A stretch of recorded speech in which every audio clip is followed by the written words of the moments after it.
বাংলাদেশের রাজশাহী গ্রামে ছোট্ট একটি পরিবার ছিল। সেই পরিবারে ছিল 2 সন্তান ও তার মা। তাদের কোনো বাবা ছিল না। তার মাই পরের বাড়িতে কাজ করে তাদের সংসার চালাতো। কিন্তু ছেলে দুটি ছিল প্রচণ্ড অলস, কিচ্ছু করতো না, সারাদিন শুধু ঘুমাতো আর খেত। এই নিয়ে তার মায়ের বড্ড চিন্তা ছিল। একদিন সকালবেলায় যখন তার মা কাজে যাচ্ছিল, তখন তার মা যখন ছেলে দুটিকে ঘুম থেকে তোলাতে যাবে, তখন একটি ছেলে বলল, ওহ মা, তুমিও না, কেউ এত সকাল সকাল ঘুম থেকে ওঠায়? কেবল তো সকাল 11:30 বাজে। তুমি বরং খাবারটি টেবিলে রেখে তোমার কাজে চলে যাও। আমাদের যখন ঘুম ভাঙবে আমরা তখন উঠে ঠিক খেয়ে নেব।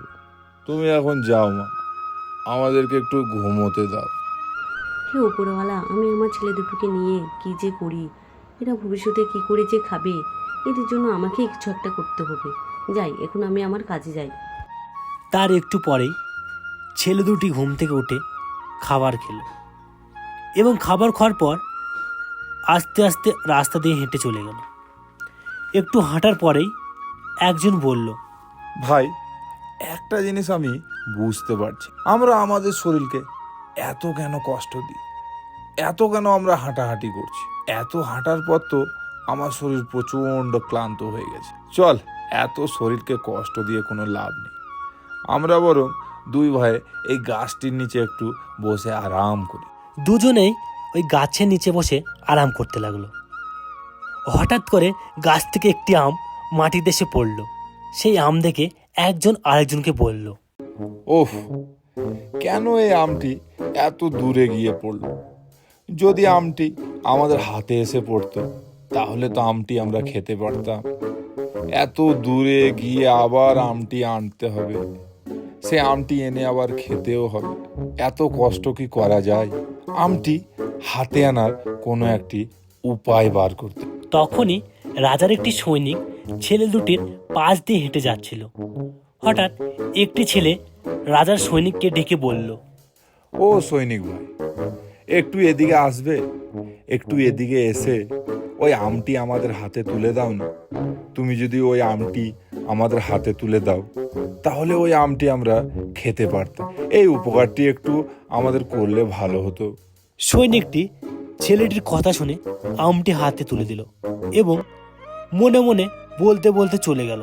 ভাই, সৈনিকটা কতই না ভালো বল, আমাদের আমটি হাতে তুলে দিল, তাই আমরা আমটি খেতে পারলাম।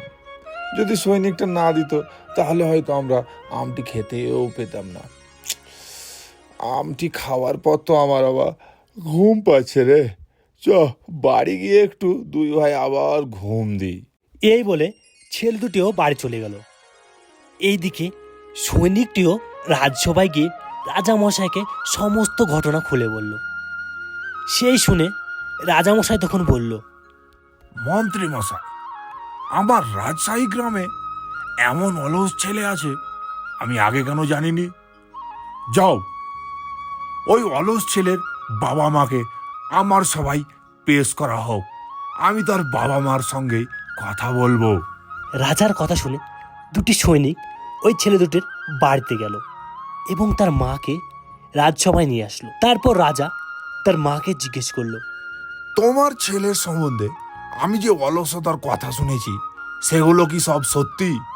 যদি সেগুলো সত্যি হয় তাহলে আমি কোনো না কোনো একটি উপায় বারই করব। তুমি বরং এসব কথাগুলি সত্যি না মিথ্যা সেটা আমাকে সত্যি করে বলো। হ্যাঁ রাজামশাই, আপনি যেসব কথা শুনেছেন সে সবই সত্যি। আমার ছেলে দুটি খুবই অলস, শুধু খায় আর ঘুমায়, কোনো কাজ করে না। তুমি এখন বাড়ি চলে যাও। তুমি কালকে তোমার ছেলে দুটিকে সময় মতো আমার রাজসভায় পাঠিয়ে দেবে। আমি তোমার ছেলে দুটির ঠিক একটি ব্যবস্থা করে দেব।